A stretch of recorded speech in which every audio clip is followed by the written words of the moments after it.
1. Hey guys, welcome back to the Adam Peter Fitness Podcast. Today on the show, I have Rob Escalante. And I've always known of Rob, but he really caught my eye when he called me out on social media. Um, and I had a post talking about, um, squatting just to parallel. So it's like slightly above depth on squats as a strategy for longer femur squatters or people that just have a really hard time tolerating lots of squat volume. And I thought he had a really great post about that. That kind of gave a little bit more context to my 60-second reel. That I thought he had some really great points. But I want to just before we delve into that, Rob, is there anything that you want the people to know about you? I know that you are a neuroscience person, right? At Texas. Yeah. So I guess I'll kind of just do my whole like 30-second elevator pitch introduction. My name is Rob Escalante. I've been in the sport of powerlifting as an athlete for 10 years now, as a coach for six or seven, five officially, with my team at Escalate. And on top of that, I am pursuing a PhD currently in the field of motor neuroscience. Essentially, all that means is I research and I study how people learn movement skills. So me being a powerlifting coach makes a whole lot of sense because that is basically what we're doing as coaches. We're trying to get our athletes to move better with heavier loads over and over again. Now, a lot of the work that I do is a little bit more nuanced, clinical setting, stuff like that, stuff that's actually going to get funded. But that's what I do. I love powerlifting. I love the fact that it's something that is such a longevity sport. I've talked about that a lot. And I want to thank Adam for, allowing me to be on this podcast. I think we'll have a really good conversation here. I know. I mean, obviously, like man, there's so many things we could go down. It's like whenever you brought like the motor learning, I'm just going to go down that. That's fresh on my mind right now. Yeah, let's do I it. want to ask you about that as far as because internal versus external cueing, and for Yeah. listeners that don't know what that is, internal cueing is basically telling someone like to feel something, versus external cueing is more so like saying, oh, like let your chest lean forward. In the concept. I want to ask you, from what you've seen, like what seems to be better as an online coach for teaching people like how to move properly? I have seen actually with a lot of people, like powerlifting isn't like the most athletic sport, but do need to be athletic to be good at powerlifting Mhm. because you know how to like orient your body. How I explain this to someone is like a 400-pound squat is not the same thing as a 600-pound squat technique wise at all. So, I guess I'll let you riff a little bit on what I just said. Yeah, of course. So you did a great job defining internal and external focus of attention cueing. Like you said, internal focus of attention, you're driving the attention of the athlete towards their body. In research, we call this egocentric, within the body itself. So you're maybe cueing them with a specific pressure in the foot. We hear a lot of people talking about, oh, make sure that you're driving, like big toe pressure into the ground. That's a huge cue that I use from then and now regarding like trying to move somebody's center of mass forward on a squat because they're getting too far into their heels. Or, we might be telling them, oh, feel that very long neck position or bring your hips towards the bar on a deadlift. And I think where there is a time and place for internal focus of attention cueing. In research, basically we have seen for performance and learning that an external focus or trying to drive the attention of your athlete, cue your athlete to an external cue, meaning, okay, think about, I love using the examples in deadlift. I think it's the best, kind of lift where you can just kind of pull examples for this. I tell a lot of my athletes like, hey, think like your neck is like a giraffe, right? When you're standing tall, trying to really just like get those scaps fully protracted, you're going to get that really tall neck. Or, hey, push the floor away from you as you wedge rather than telling them, hey, use your quads as you wedge. And the whole reason behind why and the people that did all of this research, Dr. Rebecca Luthwaite and Dr. Gabrielle Wolf, who actually Gabby Wolf came to A&M in the 90s to do a lot of this stuff, so it's pretty cool. She was kind of in the halls and labs that I'm in now. Um, they've basically shown that when you drive attention inwards towards somebody, you tend to start having them involve a lot more cognitive processes, right? You have them overthink a lot of things, is kind of the best way to explain it. Versus when you tell them to think of something outwards of their body, something in the environment, that doesn't happen. And it's around this whole thing called this constrained action hypothesis, which is basically just that, meaning that if you have somebody thinking of an internal cue, you are going to then put almost like a cognitive red line for their, neural activity. Our neural activity as humans is not just unlimited. We have a certain amount that we're able to use, that we're able to, pull our attention towards. And if you're using some of that to focus on an internal cue of, oh, I need to, put my hips at 60 degrees of flexion, which I don't think anybody's actually cueing like that, but just as like a extreme case for internal cueing. And you have my hips at 60 degrees of flexion before I wedge into the bar. Um, they're thinking of their own, kind of unconscious activity. And in motor learning, one of the biggest things that we try and do is we try and get something from conscious, from what we're thinking about, to unconscious. We want it to Yep. be automatic. We want it to have automaticity is the big like catchword that we use. But when you pull somebody back into thinking about what they're doing, giving them this internal cue, it's no longer unconscious. So you're pulling an unconscious action into consciousness. So now they're not just thinking about, oh, this is a heavy lift. Maybe it's, very emotionally stressful for the individual. Obviously, it's going to be physically stressful for the individual. And now you're putting this cognitive stress on them as well. And it just becomes too much and they tend to underperform. And so my general thought process around almost every athlete that I have that's an intermediate to advanced lifter is that the better you can cue them for an external focus of attention, the better they're going to perform and learn the action. I will say, I mentioned intermediate and expert only because when you talk about beginners in a specific skill or task, it actually flips. You do want them Yeah, to focus exactly. internally.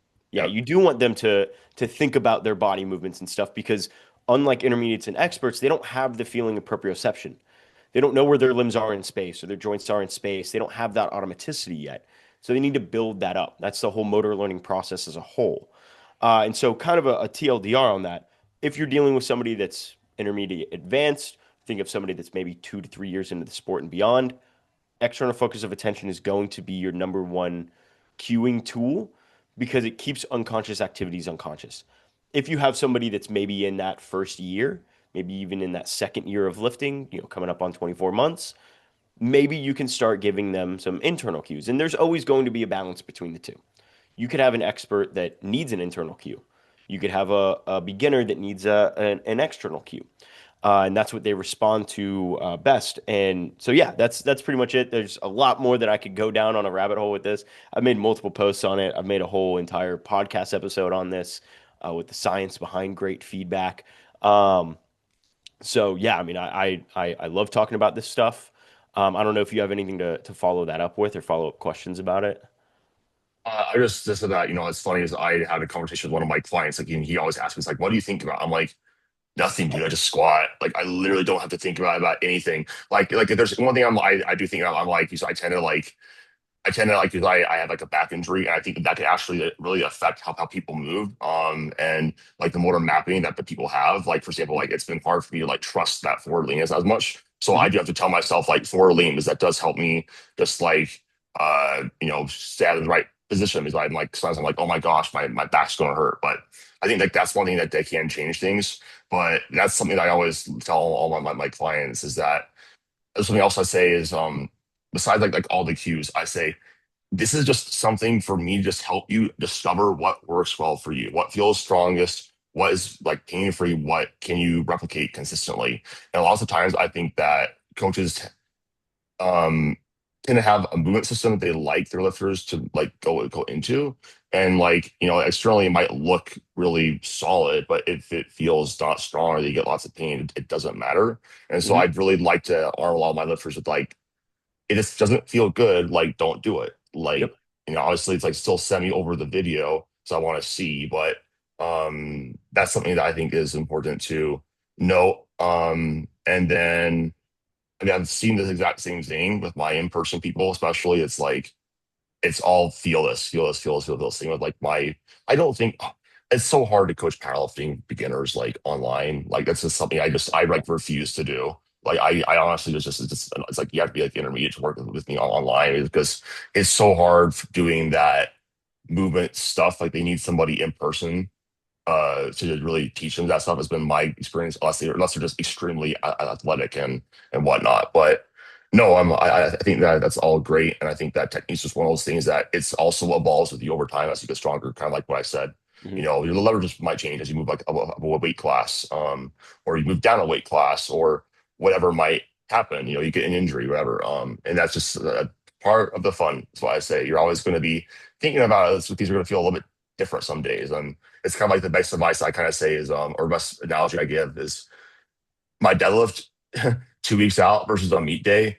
The positions I can go into and like feel confident in are completely different, just because of fatigue. And I actually think that that's something I think a lot of times coaches don't realize is that sometimes that lifter like not moving the way they want to could just be because their training program is fatiguing them too much in those areas, and you need to manage that. Have you seen that in your practice too? Yeah, I definitely have. And I think that this is a great jumping off point to talk about how you can use different constraints to uh, allow a lifter to still train a movement pattern and not give whatever joint that they are having fatigue in. Maybe it's at the hips, maybe it's at the shoulder for bench, maybe it's at, the knees if they're having, if they have something like knee tendinopathy or any or knee tendonitis, stuff like that.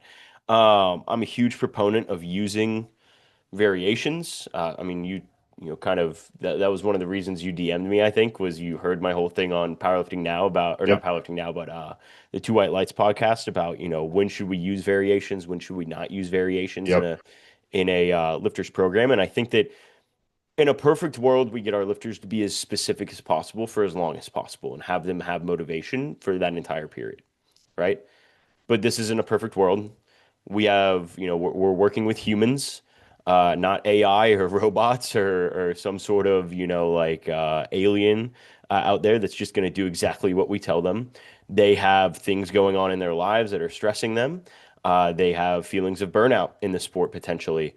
And with that, all of those things are going to accumulate fatigue, mental fatigue, physical fatigue. If they're, crazy stressed at work, there's probably going to be some sleep fatigue in there that, piles onto all of those. And I think that using variations to get them to still get the, volume stimulus and intensity stimulus that they need, kind of that, dose response curve that's applicable to that specific athlete, but not fatigue the joint or not give them any other mental fatigue of like this big looming, oh, I've got a single again. All I've done is ever, singles on squat. And man, they haven't been going very well for a while. So going in, I'm just always nervous. That is a sign of mental fatigue. They start to feel a little bit burnt out. And so being able to flip the script for some people, which is what Steve Denovi has always talked about, being able to flip the script for them and push something else, or just push a different rep scheme, or give them an entirely different variation on a day to put less stress on those specific joints. So one of my favorite examples of this is using an SSB squat. I think the SSB squat is by far one of the most underutilized tool for almost any athlete um, in powerlifting. Simply for the fact because I mean you've worked with a lot of athletes as well. You can kind of you see these patterns. There's a lot of people that squat with a very extended pattern. Yeah. We're all kind of pushed into squatting in heels, and squatting in heels generally makes people that are not extended kind of or biased towards flexion towards a more of a neutral pelvic state, and then people that are already extended way more extended. Happened to me. And I recently moved to flats, and it's been smooth sailing from there. But with something like an SSB squat where the load goes anterior, you're able to bias a little bit more flexion of the pelvis. You're not training that extended squat pattern. And so, to your point of saying like, oh, you have this level of fatigue that changes the movement pattern, right? Where it's like, okay, if we low bar squat with somebody in heels, maybe they're the strongest in heels, so we need to keep using them. But do we want them to low bar squat 2 times a day if it's accumulating this level of fatigue where they can't replicate the motor pattern on the strongest day or what we want to Right. program is on the strongest day? So what can we do? We can just plug in a variation. We can plug in something like SSB or even like a high bar squat if they don't have an SSB available to them. And we can hammer out, whatever like 1x4, 2x8 that they need, or whatever 4x8 that they need to be able to accumulate a workload that's meaningful. And hopefully, if they're, far enough in their powerlifting journey, just removing one frequency of comp squatting doesn't totally change the movement pattern, right? At this Yeah. point, it should be somebody that, they've got almost, thousands of hours squatting, specifically just low bar back squatting. Um, so yeah, I've definitely seen that. And using a variation is one tool that I really like to use. Um, it's probably the tool that I use most often. Yeah, is just trying to I'm the plug something same. in and out. Yeah. Yeah.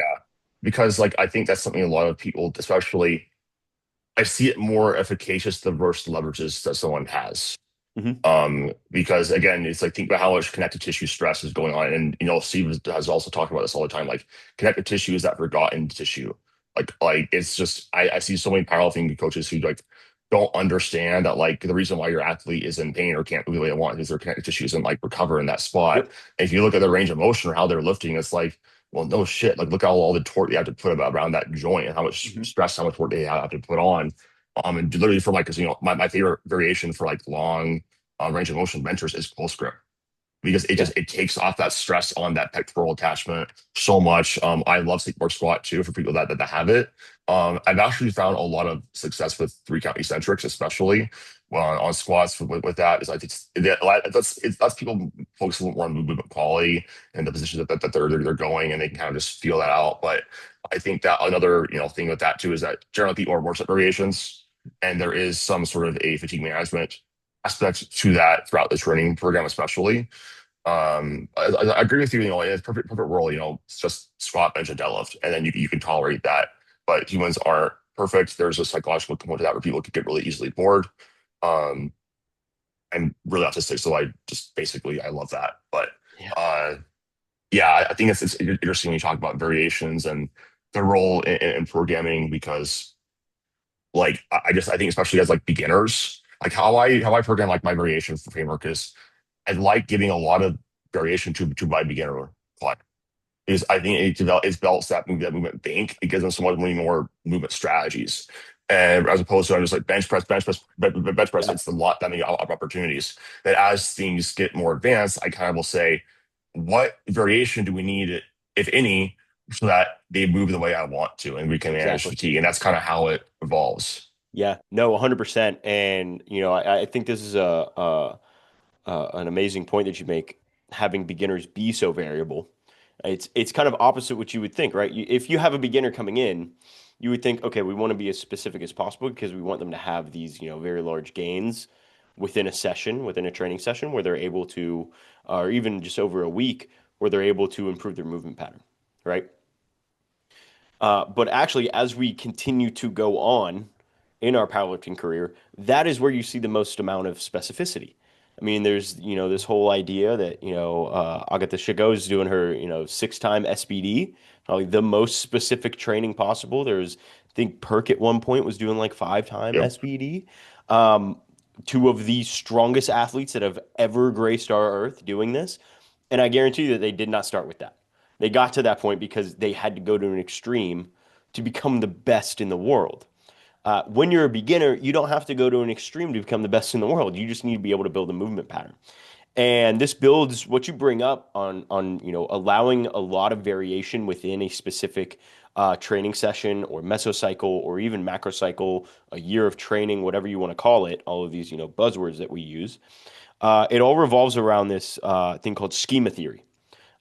Schema theory, in and of itself, is this theory in motor control and motor learning where we have a motor schema. We have this kind of generalized idea of what a movement is that's ingrained in our, motor cortex, premotor areas, stuff like that.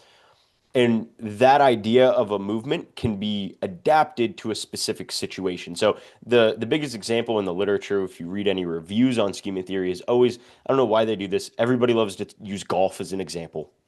Probably because it's the thing that most old researchers Yep. do. You're like, oh yeah, I did that last It's week. Yep, just totally relate.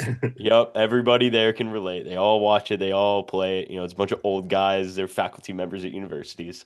Um, but in golf, they like to use this example of like, okay, you have a stock like pitch shot, right, with your pitching wedge.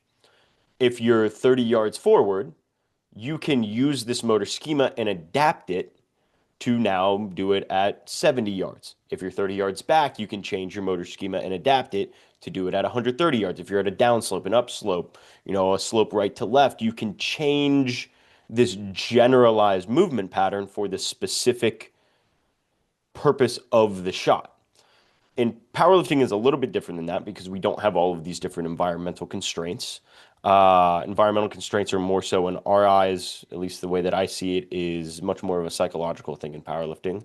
It's the difference between training in your gym and then stepping on the platform. Yes, you're doing the Yeah. same movement, very different environment. So your movement pattern is going to change based on the mental stress that you have and potential, arousal levels and stuff like that. But what the literature suggests, diving into schema theory, diving into all of these different practice schedules and stuff like that, is random practice is by far the best way to get somebody better at a skill.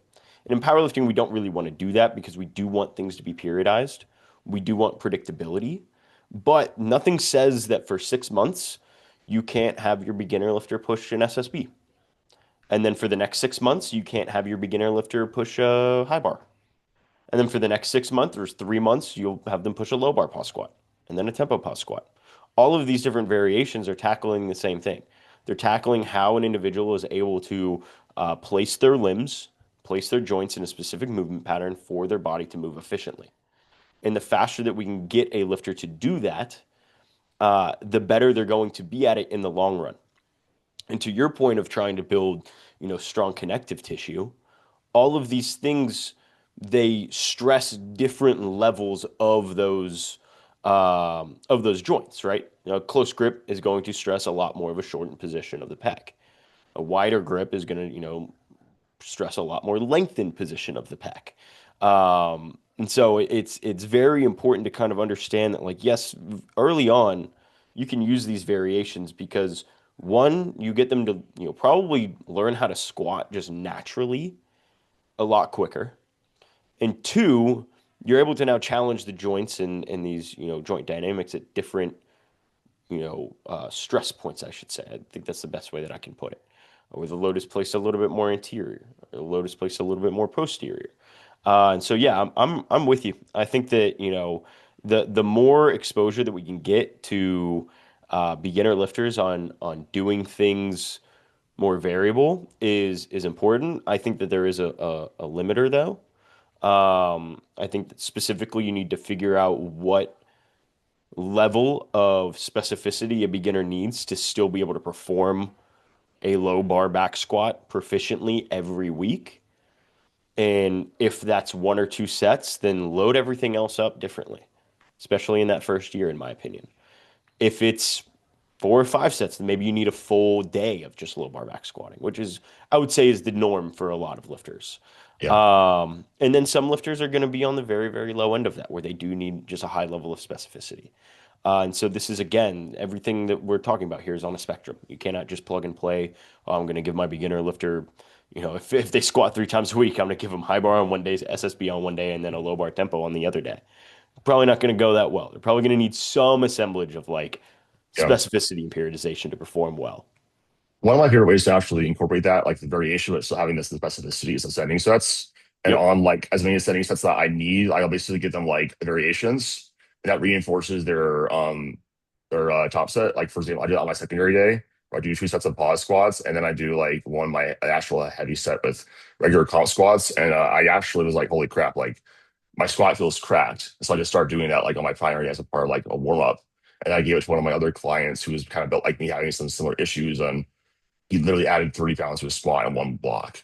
And that kind of goes to show like, that you can incorporate these also in your warm up strategies too. Like one of the things I will tell a lot of my lifters, like especially my sumo deadlifters who tend to overwedge, I'm like, let's do some pause deadlifts on your warm ups and really Yep. get you feeling like what that feels like. And so like, there's so many different contexts and ways that you can use variations in a training program. And I think that that's one of the things that honestly the better powerlifting coaches know how to do. I think a lot of times most beginners are just like they just don't really like, know like why they're putting a variation there. They don't know like how much lighter it could be for different people too, um, and like why they would put it in. So I see that all the time. But this is actually a good little segue into like going into like the beginners versus the advanced with like technique. with what we were talking about earlier when I opened up this podcast about the when it makes sense to deviate from comp standards in Yeah. training. Like when do we use straps? When do we maybe not do pauses on bench press? Maybe we might actually even, God forbid, we don't even touch our chest on a bench press and do split press. Maybe Yeah. we do, let's say I have a hot take with that too. I don't think that, like for hypertrophy purposes, you're getting anything extra, at least on the pack, by going below like 90 degrees on with your elbows in a lot of cases. Like, especially hypertrophy is kind of overrated, from what I've seen. But like, especially with like squat depth, man, like I just seen it work a lot of times on my more advanced guys. And you think you had a great point on your post about like, if we have something that's more advanced and they know what it feels like and whatever, like that you can get away with it. But if someone is a beginner, like it's a terrible idea. But I wanted to just let you sort of give you some of your thoughts on my post. Yeah, so Adam made this post, and one of the other coaches at Texas A&M, Alex Kano, good friend of mine, great coach, amazing coach, has coached multiple world champions to this point. You should have him on the podcast. He's actually like probably one of the best programmers that I know. It's crazy. Okay. Um, he and then David Shelton, kind of both reposted that post.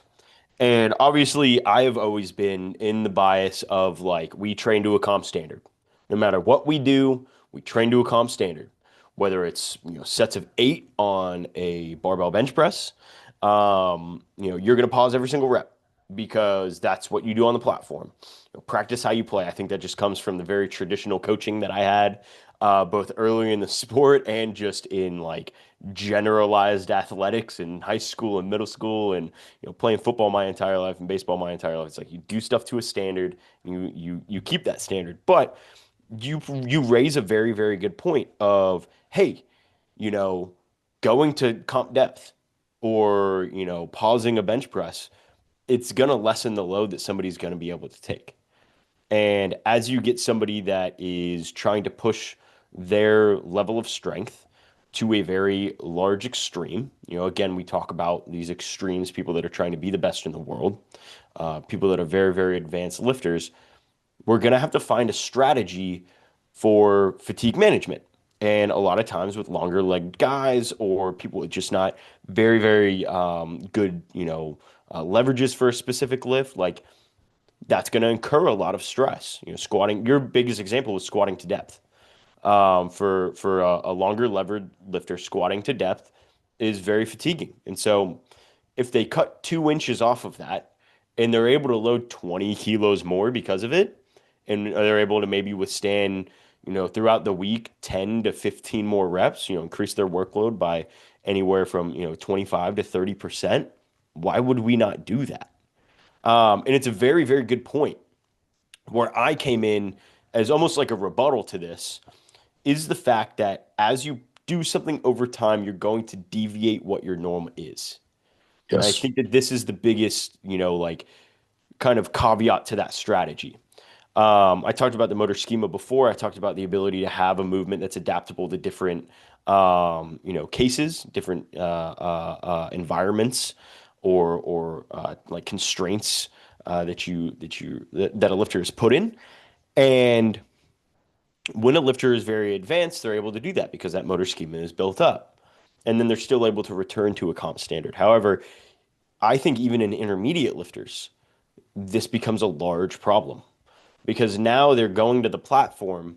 And if they're doing, if we think about, your example of squat depth and you're trying to raise somebody's volume by having them squat, maybe just an inch or two high, which may get them stronger in their primary day, which you're still, on that single, I guarantee you, you're still telling your athletes, like, squat to depth. Like, don't be Yep. an idiot. Like, Yeah. we still have a standard that we need to uphold.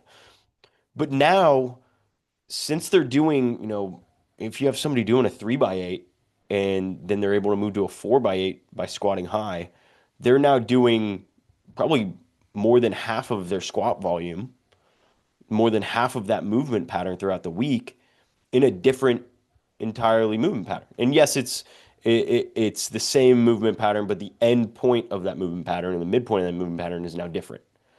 And so you can kind of deviate them unknowingly, almost implicitly away from what they need to do. This is something that in our field is talked about a ton in motor adaptation. we have these pieces of equipment that are crazy, these big old like robotic exoskeletons where we can have you reach out to a position over and over again. We have a dot that's corresponding with your index finger, and you go to the home dot, and then you reach out to the other dot, and it just tracks across, and you can't see your arm at all. It's underneath the table, and you're doing that time and time again, and then very slowly we're able to change, degree by degree, that cursor to get pushed leftward. And so to compensate for that, you're going to push it rightwards, right? To make it go straight. Something called motor adaptation, where you're taking this, schema or this internal model, and you are changing it for the specific constraint of the task. Now, throughout motor adaptation, you are now, kind of doing this implicitly. You don't even realize it. And then all of a sudden you're reaching, 15 degrees outwards. We take whatever that rotation is off, and you realize like, oh shit, like I'm reaching all the way out here.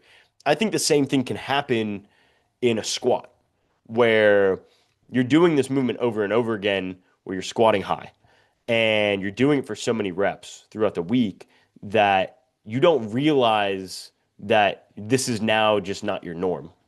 So then when Right. you get to the platform, and again, you have all of these, mental stress, physical stress from fatigue, as if you taper well, then hopefully not, but you have all of these stressors on you, and you might end up squatting high. And I don't know if that's a risk that I'm willing to take with a lot of my athletes. You know, I think that, this strategy is something that you need to, like, if you're a coach, you really need to think about whether it's worth it. Is this somebody that absolutely needs to deviate from comp standards to do well? And for me, a lot of the times, I don't think that's the case. I think the only time that I would have somebody change comp standard is specifically just not pausing on a bench press because it's, bench press is the one that we do most often. We've got Mhm. people benching 3 to 4 times a week. Normally, they're anywhere between 10 to 15 sets. And if they have 3 sets of that for their 3 or 4 sets on their, quaternary or tertiary day, where they're, trying to, drive a lot of volume and you want to take off the pauses so that they can just like hammer out these reps and load it more and load the tissue more, then I think that that's applicable. But for something like squat, where most people are only doing it 2 times a week, you're now taking 50% of their exposure and having it be a different movement pattern. And I think that can implicitly change the movement pattern itself without them realizing it. So if you have an advanced lifter, I'm sure that they're able to, understand kind of the nuances behind this. They're mature enough to do that. But I see with a lot of beginner, and I mean, I would never use this with a beginner lifter, No, but no. even some intermediate lifters, where it's just like, I don't know, is it worth it? Are they So really going to be making this big of a gain? And when we do go to comp, now are we at a risk where it's like, oh shit, I didn't even realize that my first squat was high, and so now we're kind of fumbling, trying to figure out what we should take for our second and third, try and regain some confidence potentially, or regain kilos on the total. So yeah, I mean that's my general opinion. I think it's definitely a great strategy, and I've seen it used so many times and be a really, really good strategy. I just think there's probably 5% of powerlifters that really need to have this happen on every lift. here's my context behind the strategy when I tell my lifter on each lift, we're deviating from comp standards. I tell all my lifters, hey, we're going to spot to depth all the time. When you get to the point in the workload that we need to know you need to get stronger, you're getting excessive lower back fatigue. Maybe we're going to start cutting the depth just to slightly high, just to like make sure that like, I still want to make sure like it's not like quarter squats. It's like parallel, not like, Yeah. and so like that's like maybe they're doing, if I give them 4 sets, maybe 3 of their sets are comp standard to depth. And the last one, they're like, yeah, I'm actually kind of feeling it, but I know I need this volume. Okay, I'm just going to squat a little bit higher. That's what I do. Myself, that's how I manage my injury. There's some sessions where I can do every single set to depth. There's some ones where I can't. But I film myself from the side, make sure I know where it is. On a bench press, my rule is if it's 3 reps or less, we are pausing those bitches. If you're not, then that's just what are you doing? Like you're fucking up. If it's more than that though, it's like dealer's choice. But I will say one thing is that can change. I've seen with people that are more prone to pec issues. It seems like the pausing seems to help out a little bit with that. Hmm. Yeah, So I encourage that 100%. more. On deadlift, using straps, top sets, you're not using straps. You're a fucking powerlifter. Get your head out of your ass. And then on your down sets, feel free to use Yeah, straps I mean as you need. I use straps all the time. I use straps for anything above 3 reps because I've got little bitch thumbs. I pull hook What and do you do I hook grip? can't. I do mix. I don't have an excuse. Yeah, Um, I can't hold my sets of 8 hook. Like it's just going to be such a meaningless load. I think yeah. straps is probably the number one way that almost anybody can use Well, this I've stuff. even heard David Wilson talk about using straps as a way to like after you just overload in general. Like if you've Yeah. had a deadlift plateau, like it takes the focus off of your grip. I brought this up to my coach Joe Stanek, and he was like, "Yeah, I don't like that idea." And I'm like, "I don't know why you don't like that idea." But it's like you're still training your grip to some extent when you're using straps. Yeah. It's not the same, but like, yeah, I think we hit on that pretty well. Actually, speaking of David, um, we were talking about. I wanted to ask you as like the last question about what to do if a lifter gets overly fatigued. Or sorry, not that. It was about like deloads. I know I saw you had a post. Hmm. And I was stalking you about going too light on deloads Hmm. and it messing up blocks. Hmm. And I think it makes a lot of sense because I've seen it myself too. One of my clients, for example, this last block sucked. And we started off really light. This next one, I was like, he's stronger than this. I'm going to act like he's stronger. So I'm programming higher weights. Blew up like a weight that he failed miserably because we kept things heavier. And David Wilson, when this goes back to him, we were talking about fatigue from singles. And he Hmm. was like, I just don't think a single RP10 is that fatiguing. Like you need volume just to get like don't get overtrained. And I think that a lot of times with fatigue management strategies, I think as powerlifters and powerlifting coaches, like we forget that there's a certain level of like intensity that you need to feel strong and start getting adaptations. Um, and pulling back intensity too much can really lead to just a really bad block or what I know I will say one caveat and a strategy I will use is having consecutive blocks to the same top set and having it be like, say, like for example, I will be going up to RPE 8 on deadlift, this block, and RPE 9 next block takes a little bit more time. And then I will progressively start off heavier with a little bit my fitness levels are higher. Um, but I don't know, like I spend all of my mind a lot. It's a tricky thing to figure out. Like, and what I do is basically I would like reverse engineer about like, say I have a week 4 goal, and I'm like, this is like the PR that I want. How heavy do we or light do we need to start off like relative to that top weight? And for what I've seen for most people, it's somewhere between 80 to 85% of that goal is a good starting spot. But anyways, I've yeah for long enough there. What do you think? Yeah, so to go back to the first thing that you said, where it's like, okay, are we using deloads? Are we not using deloads? You know, what is a good, deloading strategy to have somebody not get their workload just basically rug pulled to the point where now they're like clawing up, trying to get back to a reasonable workload or a reasonable level of fatigue to make progress. My biggest strategy, I think almost every single powerlifter that's worth their weight in what they do is doing this now is just doing something like a back end deload is normally can solve 90% of athletes' problems. When you pull a set of back downs from their primary day, instead of doing a 1x3 and a 3x5 on their primary squat on week 4, you do a 1x3 and a 2x5. Same percentage drop, but you're taking away a set, or maybe you take away 2 sets, given what the athlete needs. Or if they do their primary earlier in the week, you take away a set from their secondary day, right? Maybe they're still pushing a heavy enough load to make that session meaningful, and they're able to push that session and hit a new rep PR, which again has benefits beyond just physiological stuff, but also like the mental side of things of like, oh cool, I hit 2 PRs this block, like holy shit, that's like crazy. um a backhand deload is always going to be my first strategy, 100%. After that, then I will probably move into something where it's more proactive, where we have an athlete moving through a 3 to 4 block macro cycle, and I know that at one specific level of blocks long, they're going to need a week that's pulled back a little bit. They're going to need something less than a week 1, something like a week 0, or just a full-on Yep. deload week. because they can only push their body, to a 4 week peak 3 or 4 blocks in a row.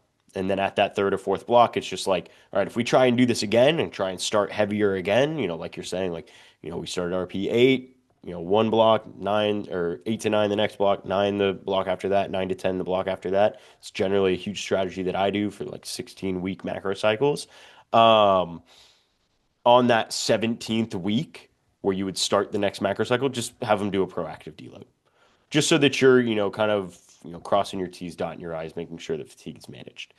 Um, and in those, to build upon kind of the second part that you said, where it's like, okay, how do we keep intensity high enough to where it's still a meaningful workload, but allow for lifters to pull back enough to not feel entirely beat up going into, a next important portion of their training, is I see more often than not, decreasing the overall volume is going to be better than decreasing the overall intensity.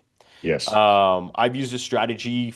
I think Data Driven Strength posted about it years ago. I think it was 2018 or 2019. They had a beautiful infographic on it, where they basically did like an example deload. And this is when I was still a very young coach. So I wasn't really sure how to deload people. And this is still a strategy that I use. And basically, all it is whatever they did that week before, cut the reps in half and have them take the same load. Like, That's a great just do it. strategy. Like it Yep. works so well because guess what? The intensity is still there. So their central nervous system and those higher threshold motor units are still being stressed. And they're still able to maintain that level of neurophysiological stress. But now the hips, the pec, the elbows, the shoulder, the knees, I don't even know, ankles for some people maybe, are under a whole lot less stress because you're only doing 3 reps with that instead of 5, or 2 reps with that instead of 4. And so that's my general strategy for, a lifter that does need a deload. Like, that they just straight up need a full deload week, but you don't want to pull it back so far that you're, starting from scratch and having to problem solve all of these different things again. Yeah. I see a really big issue. I view it like if we need to pull one lever and choose like what we're going to pull down, are we going to pull like, volume down a lot, or are we going to pull intensity down a lot? You can't pull both down at the same Nope. time. It just detrains people. I usually will actually ask about more like, like how are you feeling? It's just like do you feel like really sore? Do you feel like there's just a lot of inflammation? Whatever usually people do, and maybe there's some more aches and pains. Okay, we're going to pull down volume more. If people are just like, nah, man, I just feel super heavy on my back. I'm like, okay, we were probably just like overworked. Then we need to pull down the intensity a little bit. Usually it's some sort of combination of the two, but very rarely am I pulling back intensity more than like 90-ish% from like what they did on their peak week if I Mhm. am going to pull that back. Sometimes I have like conventional deadlifters who are like, really long range of motion, it'll be like 80%. But like that's because this conventional and squat can kind of carry that adaptation a little bit. And no, I think I'm in the exact same boat as you. I don't really do proactive stuff unless my lifters say they really need it. Because usually it's like just something in their life happened. Yeah. So I don't program in a stupid way that makes my deadlifters need to do that every 4 weeks. I Yeah. think No, if I you think if you if you're program like doing that, that, like you're bad at programming. yeah. Um, Yeah. and the only time I might do that is if I know someone like for injury purposes and like management of injury. I mean, like a lighter week might, like, if I know intensity does for them up, I might really pull back their intensity and keep volume like the exact same because like that's just what they need. I don't know. It's so dependent. I've seen all sorts of things work. Yeah, 100%. And, to kind of build upon this, you also asked, like, okay, how do we figure out how heavy an athlete needs to start on that next week one, right? And, I think, that kind of 80 to 85% is a very, very good place to start if you don't have a lot of training data for the athlete. If you're bringing in somebody new and you're just trying to be like, all right, where do we need to start? Or maybe you're trying to figure it out with your own athlete that you've been coaching for a while, and you're like, all right, we kind of need to figure this out finally. So where do we need to start? I do a very similar thing to you. I'm a huge forward goal setter, backwards planner. That's what I tell all of my athletes. I've made a couple posts on this about how important it is for athletes to set goals, goals that are manageable and goals that are like they can actually achieve, not a goal of like, I want to be IPF world champion. Okay, yeah, dude, all of us want to be IPF world champion. Like, let's keep it real. We all want to be Perk. We all want to be, Emil. Like, we all want to be these guys. Um, that's an amazing goal to have to put on your whiteboard, in your office and look at every day. But what are the goals that are tangible? And for us as coaches, a lot of times we look at those goals as these specific loads, right? What do we need to do on block two to squat 270 on block four? You know, Right. and a lot of times for me, that's grading people into these very, very high end exposures. And I think this is very gender specific as well. I think that, female athletes are, if again, it's kind of common knowledge at this point. If you're a powerlifting coach, female athletes can handle a lot more workload, a lot more volume, and a lot more intensity, a lot more often. And so they're probably able to handle multiple blocks, pushing to a true RPE 9 to 10 in a row compared to male athletes.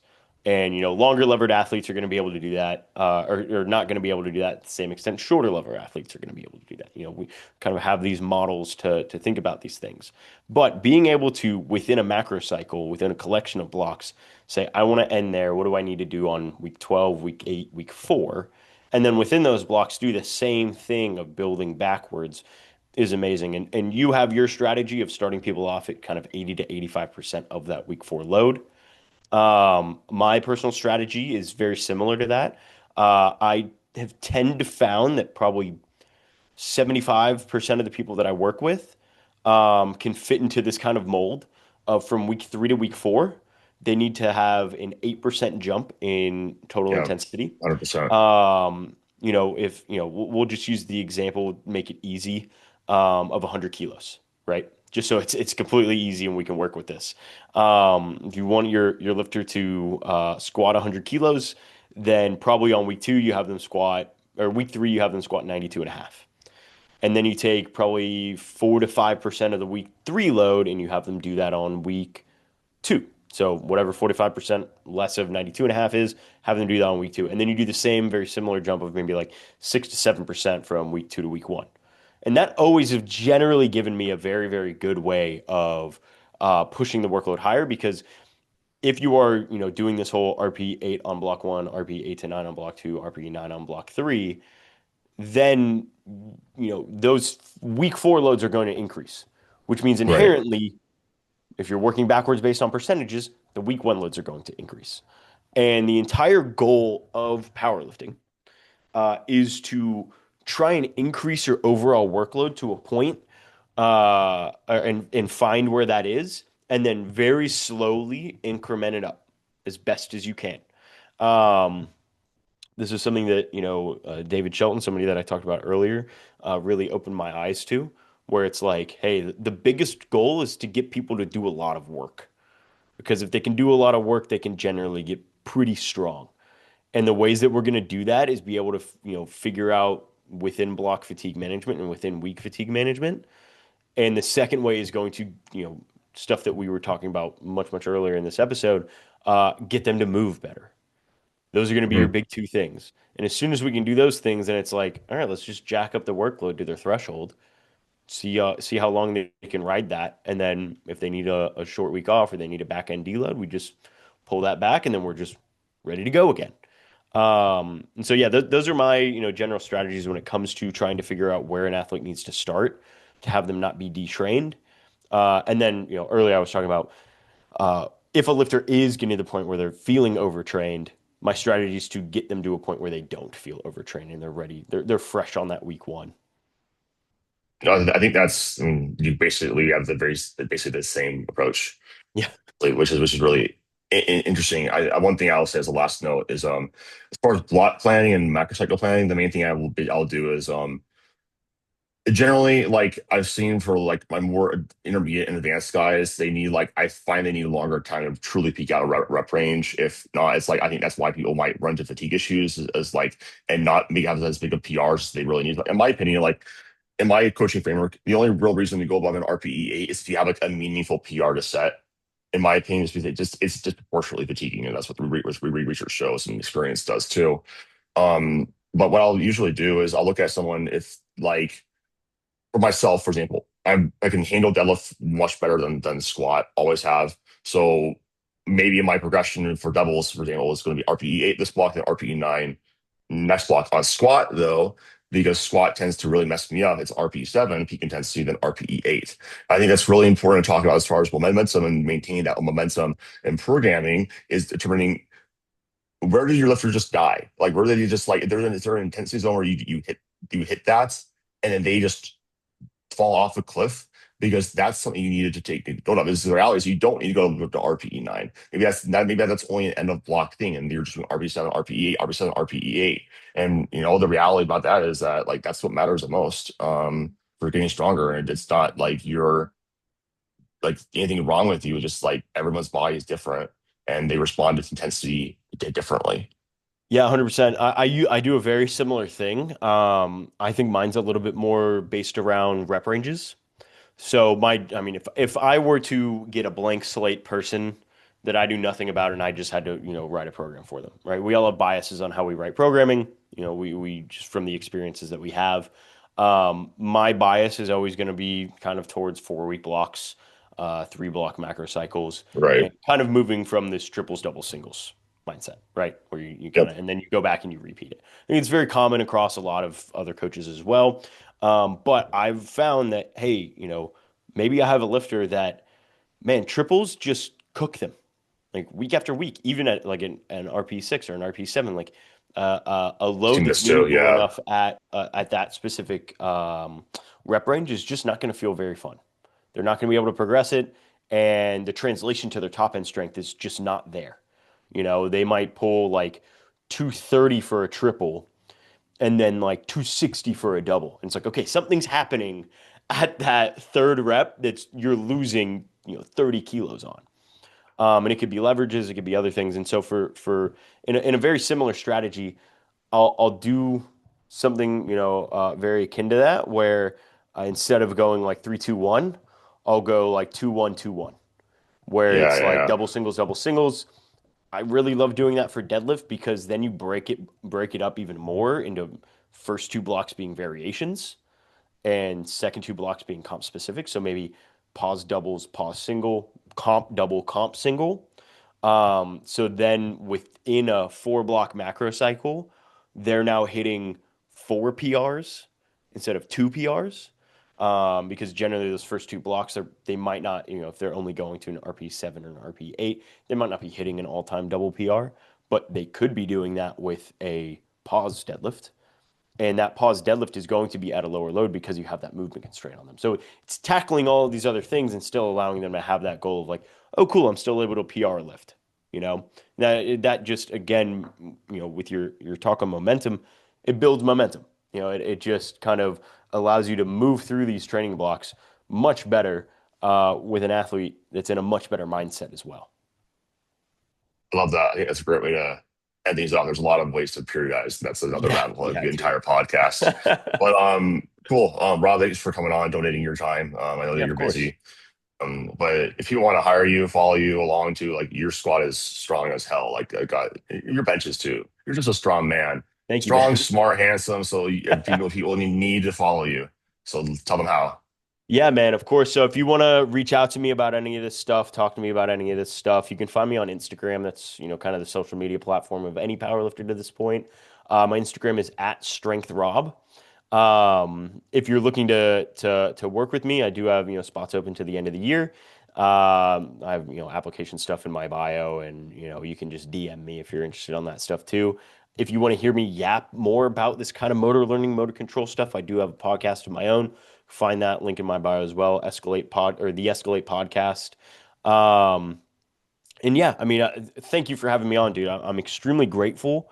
This past month has been very cool because I've been a guest on 2 podcasts now.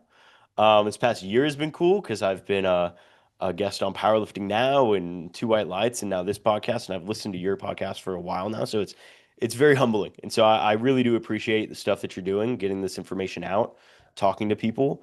And yeah, man, thank you. I appreciate it a ton. Yeah, no, I mean it's awesome you're getting these opportunities. Hopefully, I can get some doing in the future. But Yeah. anyways, I'll include all those details in the show notes. And thank you guys for listening. Talk to you guys in the next episode.